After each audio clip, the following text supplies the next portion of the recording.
Muy bien, lo tenemos en línea Hernán Lecher, que es director del Centro de Economía Política Argentina, CEPA. No sé si hablar de economía o si le gusta a Coudet como próximo técnico de River, como reconocido fanático millonario. Hernán, ¿cómo andás? ¿Qué tal? Buenos días. Vos me llamás porque el otro día Vélez le ganó a River, por eso. No, te Sí, jodo. yo sé cómo es eso. No, juro que no. Me conocen acá, no cargo nunca. No sabes. Códigos.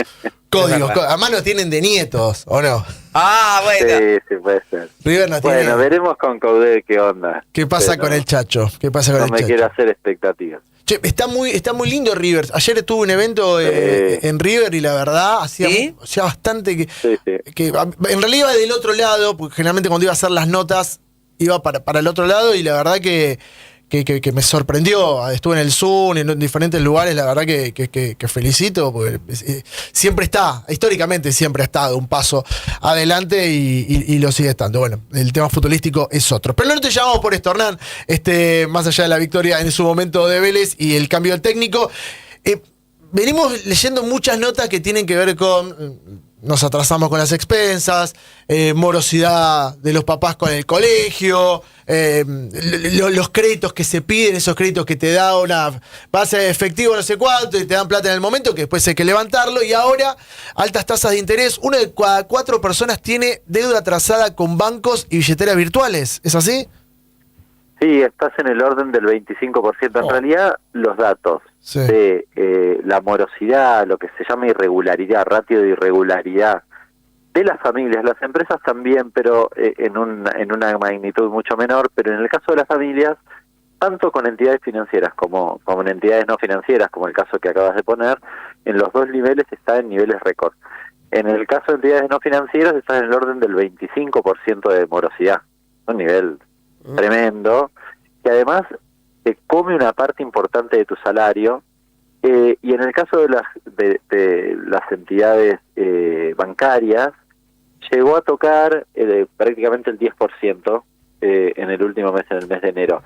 En el mes de diciembre. Anticipo que enero va a ser peor porque tengo ya algunos datos de algunos bancos y el escenario es peor. Obviamente, préstamos personales y tarjeta de crédito se lleva digamos la mayor parte de esos créditos, y vos un poco lo mencionabas cuando decías me atraso con la escuela o me atraso con el alquiler o con las expensas. Hay un problema de fondo que es que no me alcanza la guita, ¿no? Sí. Esto es muy importante porque hay un debate respecto de cuál es el origen del problema, si es un problema de altas tasas o es un problema de ingreso. En general la mayoría suele decir que es un problema de altas tasas. La tasa obviamente agrava la situación, pero la verdad es que si vos te ingresan 100 y gastás 120, todos los meses tenés 20 que tenés que financiar. Claro. Y eso es un problema que se agrava cuando vos estás endeudado, porque cuando estás endeudado le tenés que cargar a eso los intereses, con lo cual de algún lado tenés que recortar, y ese problema no está resuelto, ¿no? Sí, se hace algo interminable, ¿viste? Y se toma deuda para saldar deudas encima.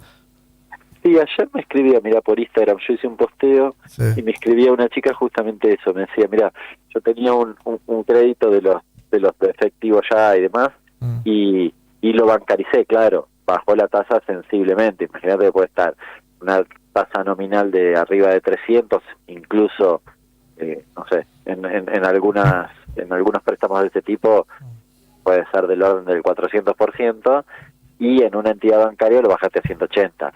Claro, es mucho menos, pero de todas formas, insisto, si el problema es que vos tenés un diferencial en la tasa de interés que te impide pagar la cuota, esa es una situación, pero lo que estás viendo es otra cosa.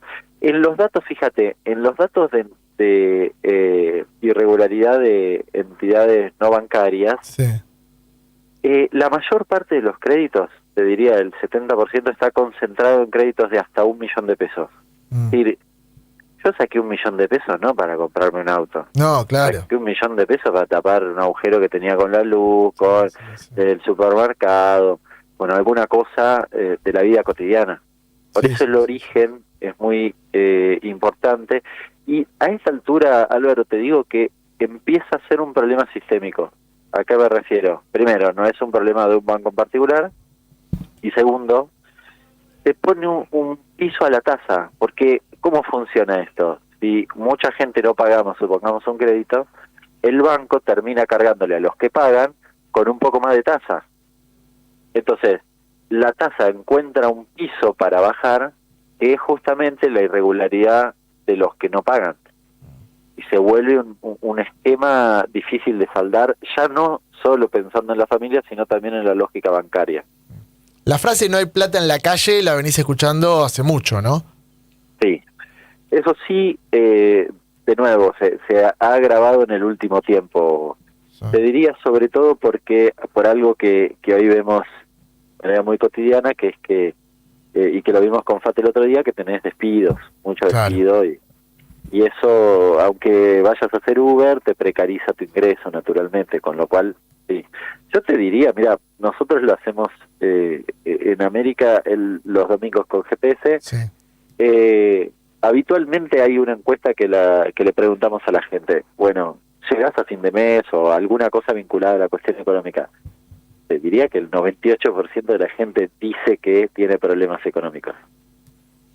Más allá después de si dice está bien el rumbo económico, no, pero cuando le preguntas directamente sobre su situación material, el 98% te dice que está peor.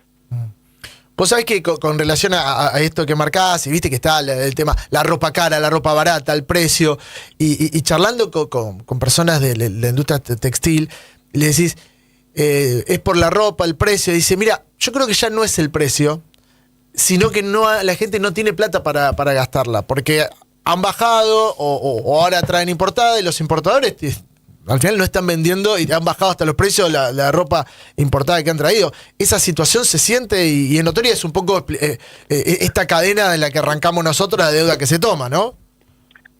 Sí, el caso, mira, de los neumáticos, lo de Fate es justamente eso, es decir, vos tuviste un montón de importados hoy con una torta que se achicó. Si se venden menos cubierta y encima te trajeron de afuera, con lo cual si producís acá es un corchazo, pero pero uno de los problemas principales es que se achicó la torta, y en algunos segmentos, el textil es un ejemplo, incluso en alimentos. Yo estuve con un empresario del Mercado Central la semana pasada, el viernes pasado, sí. Y él me decía, un dato que me sorprendió, mirá que estoy todo el día mirando números, sí. Pero me dice, fruta y verdura, que uno podría decir, no es tan caro en términos relativos, no puede haber subido en algún momento, lo que sea, pero en términos relativos no es un consumo caro, y es alimentos que uno tiende a no dejar de comer, digamos, al menos intenta hacer eso. Me dice, cayó entre 20 y 25%. Es un montón. Con lo cual, es una caída brutal. Es un montón. ¿Y cómo lo compensas? Tenés que tener una rentabilidad, o tenías que tener una rentabilidad, no sé, 40% para todavía tener margen y poder, digamos, capear una situación así. Entonces, en general lo que ves es una caída importante del consumo. Además, cuando hablas de la frutería, verdulerías, que cuando uno va... Es lo que hablamos de los kioscos también, ¿no? Claro, pero además lo que tiene es que no tenés que... Si vos vas empecinado que querés comprar frutilla, exacto, cuando no es del momento, y la vas a pagar 20.000 pesos. Ahora, si vos vas y comprás la fruta del momento, la vas a encontrar muy barata. Sí. O en buen precio, digo. Entonces el que va al día a día puede ir reemplazándolos, y no es que tiene un antojo, ¿no? Hernán, Verónica te saluda. ¿Cómo estás? Buen día. ¿Cómo estás, Vero? No, esto que hablábamos y lo que decía un poquito Álvaro, ¿no? Digamos, hay como una caída, esto que vos decís, pero también me parece que nos estamos cuidando más, porque más allá de cobrar poco, uno por ahí no cobra término, uno por ahí no le aumentaron, entonces no puede ir a hacer la compra del mes o comprar muchas cosas. Entonces vos vas a comprar, bueno, dame 2 manzanas, ¿no? ¿Se nota en eso? Mira, yo soy todavía de la época de, viste, cuando era chico íbamos a comprar con mis viejos al supermercado y traíamos... Para el mes. Llenábamos el chanquito para el mes. Claro. Eso no existe más, digamos, ahí hay una diversidad de cosas, ¿no? Una razón tiene que ver con que ha cambiado la lógica del consumo, pero lo que vos decís es muy importante, es decir, yo voy y compro quizás lo del día, porque es una lógica de autocontrolar o de autocontrolarme en términos de ingreso, ¿no? Y tratar de ir midiendo de manera diaria el nivel de ingreso que tengo. Exacto. Incluso si uno lo piensa, dice, pero quizás hasta te conviene comprar todo junto y demás, sí puede ser, pero no tengo ese control. ¿no? Que me permite el consumo diario. Así que sí, eso es bastante habitual. Después hay una lógica que, digamos, uno puede ir a la verdulería o al supermercado y elegir las cosas. No es lo habitual. La gente trata de consumir lo que le gusta en la medida de lo posible, ¿no? Entonces, quizás vas y, no sé, la banana está muy cara, igual la compras, pero puteas un poco, pero la terminas comprando. Claro. Porque, bueno, qué sé yo, sí, porque te gusta, tratás de consumir hay cosas ese tipo de cuestiones. Claro. No es que uno se va adecuando. En general, de hecho, en el mundo de la economía se suele decir que que no está bien, pero que el consumo es estable. Bueno, algo de eso hay, es decir, uno tiende a elegir las mismas cosas más o menos siempre, ¿no? Nos somos a Fernando Cerolini, Fer. ¿Cómo estás, Hernancito, querido? ¿Cómo estás? Pero, ¿cómo estamos? El otro día estaba pensando en usted, mire, porque escuché un video donde habla Álvarez Agís, que generalmente a veces da chances, bueno, esto puede ser que salga, esto que no salga, y realmente el hombre hablaba ya también como una destrucción total de determinado aparato que no está siendo reemplazado por nada, ¿no? Entonces yo con mucha gente tengo diferencias en que dicen, no, hace como política para los ricos, y a mí me parece que un montón de ricos los está fundiendo Milei. No, la verdad los está fundiendo, pero la pregunta es esta: si sigue cayendo la recaudación como está cayendo, el consumo, todo cae, ¿de qué, si antes le estuvieron manoteando a los jubilados, ¿a quién le van a manotear ahora? Porque hay un momento en que si el círculo, en vez de virtuoso, es vicioso ad eternum, hay un momento en que no tenés más nada que recortar. Entonces, ¿dónde está eso? ¿Qué va a pasar? Porque vos viste, perdón, una pregunta más, sumo el tema de que están endeudadas las familias y cada mes que veo que pasa, sale que aumentó el porcentaje de endeudamiento de que están recibiendo los bancos de las tarjetas que la gente no paga. Entonces, si la gente cada vez paga menos, cada vez se consume menos y ellos cada vez recaudan menos, ¿de dónde van a sacar la plata?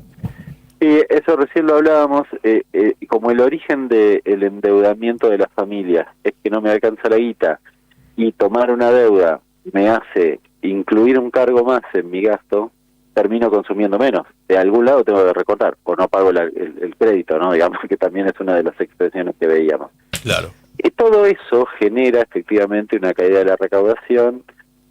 Por ahora el gobierno logra mostrar superávit, pero efectivamente si la tendencia se consolida en un nivel de recaudación inferior porque la actividad se continúa retraída, y me animo a aseverar, ayer salieron los datos de actividad de diciembre, el gobierno probablemente alguno debe haber festejado, que son relativamente buenos respecto de lo que venías teniendo, pero yo decía, es escupir para arriba porque enero y febrero es horrible, claro. Un nivel de destrucción sobre todo del aparato productivo que yo no he visto en mis 48 años, digamos, con el nivel de celeridad que han hecho, claro, o al menos con conciencia, bueno, en algún momento sí, pero en la década de los 90, pero no con esta celeridad. Es decir, si uno repasa el último mes, es una cosa increíble. Ayer estábamos haciendo el posteo de cierres y conflictos y demás, y un compañero nuestro que estaba haciendo el posteo me dice, Hernán, esto es casi minuto a minuto. Estábamos subiendo las cosas y aparecían situaciones nuevas.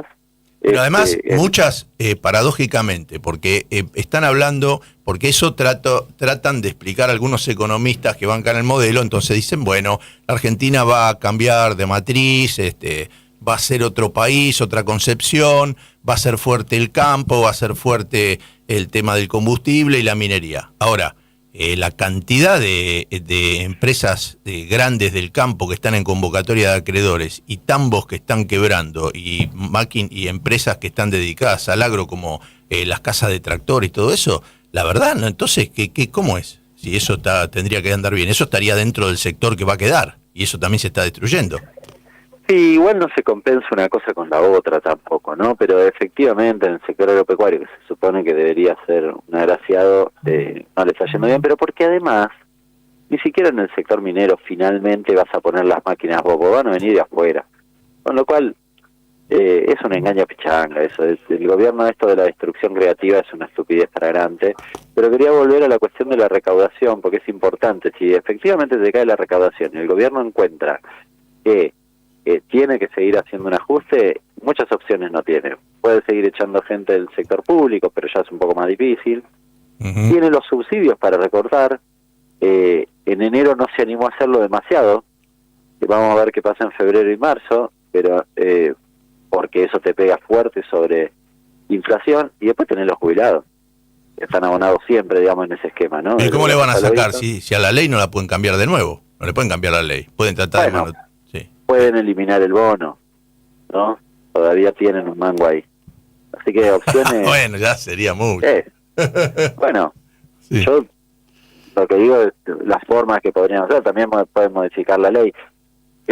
Alguno puede decir, Hernán está exagerando. Mira, la reforma laboral no va a impactar mañana. Ahora, en un año y medio, te hace un agujero fenomenal en el sistema previsional.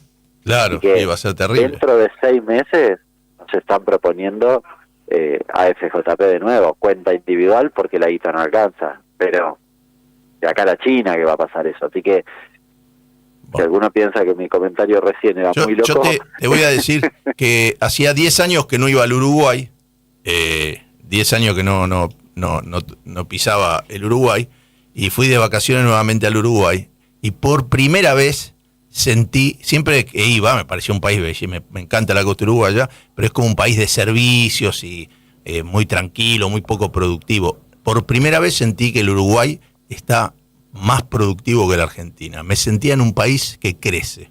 La verdad, las rutas, la construcción, todo lo que acá no está pasando se veía del otro lado. Me asombró, porque yo muchos años fui, y me parecía un modelo muy estático. Bueno, hoy el nuestro es mucho peor, ¿eh? El nuestro lo que tiene es que en términos de industria ha sabido tener... Sí, ha sabido, lo dice bien usted, pero ahora está todo parado, está todo, ¿no? No, a mí me sorprende la celeridad de la destrucción, realmente lo digo, porque eso no se recupera, es un juguete que se rompió, no es que vos mañana la cosa empieza a activarse un poco y el empresario dice, no, bueno, a ver, vamos a levantar la persiana y vamos a ponernos a producir. No, de hecho, fíjate la reconversión de FATE, ¿no? Que además ayer le sacaron la medida antidumping, ahí hay una a Alvar le sacaron para jorobarlo, claro. Claro, una intencionalidad manifiesta. Pero ¿qué hace Magallanes Quintanilla? Bueno, en el predio de FATE hace un barrio privado y pone una planta eléctrica. Usted sabe que lo dijimos el otro día, antes de saber esto, yo dije, ¿cuántas hectáreas son? Son 60 hectáreas, no sé, 40 y pico. Miré el mapa donde está ubicado San Fernando, mano izquierda, mucho antes de Tigre, y la verdad dije, pero pobre tipo, la verdad, si tiene que sufrir entre hacer eso y reconvertirse, se va a hacer más millonario de lo que era, haciendo un barrio ahí mucho más cerca que Tigre. Y que es increíble el lugar. Y puso una planta, o en una parte del predio va a poner una planta eléctrica, y obviamente no va a contratar a 920 personas que se despidieron, ¿no? Por eso digo, ahí es el ejemplo claro, porque vos decís, bueno, vaca muerta, la energía, la Argentina va a crecer en un sector privilegiado, y en la industria no, fantástico, pero fíjate que en el mismo lugar reemplazás una cosa por otra y quedan 920 trabajadores afuera. Claro, sí, igualmente Ardorni te va a decir, y las casas que se van a construir ahí, ¿cuántos te cree que van a? Te va a hacer unos números raros y te va a decir que en el fondo es beneficioso, porque viste cómo son. Y además te dicen... No, en la misma semana que sucedió lo de FATE, el gobierno anuncia con bombos y platillos la inversión del proyecto Vicuña, es un proyecto en San Juan de cobre y demás. Si ustedes se fijan, nunca hablan de cuántos puestos de trabajo van a generar, porque va a generar unos 400 puestos de trabajo con viento a favor dentro de varios años. Claro. Es decir, vos te cargaste 920 y en el futuro, cuando esto madure y se concrete, van a ser 400 puestos de trabajo en el sector minero. Está claro que yo no puedo desarmar una pyme o una industria en el conurbano bonaerense y pretender que eso se reconvierta en una empresa que produce minerales en alguna parte de la cordillera, porque no puedo convertir a ese empresario a eso ni trasladar los trabajadores allá. Y además, la cosa más importante, no hay financiamiento para hacer eso. Este gobierno lo plantea en términos mágicos, ¿no? Es decir, de alguna forma se van a reconvertir, pero no es lo que hicieron los países que quisieron reconvertir, que yo no quiero, yo prefiero un país industrial, pero al menos explícame cómo, ¿no? Sí, no, además cortito, Sí. y cerrando porque sé que... tenemos la tanda atrasada. La tanda atrasada, pero la verdad, esto dice, no, hay que volver a la Argentina de 1900. La Argentina de 1900, los capitales venían como locos porque se multiplicaba la guita como loco en el campo. Entonces decía, che, métanse acá que hay negocio para hacer. Acá no hay ningún negocio para atrás y no entra nadie. Entonces, ¿qué capital va a venir? ¿Dónde está eso? Porque quieren volver a... Como si el formato en que se dio espontáneamente en lo primitivo te trajera las bondades de lo que había acá en aquel momento sin gente. Y no era así, no es así. Y al menos... por lo que yo no creo que caiga eternamente la actividad económica y demás, ¿no? Pero o el salario eternamente, pero lo cierto es que lo que estamos viendo en este momento es que claramente el consumo se retrae y eso te pega sobre el resto de la actividad económica, ¿no? Hernán, te mando un fuerte abrazo, nos reencontramos pronto. Abrazo grande para ustedes. Hernán Lecher con nosotros, director del Centro de Economía Política Argentina.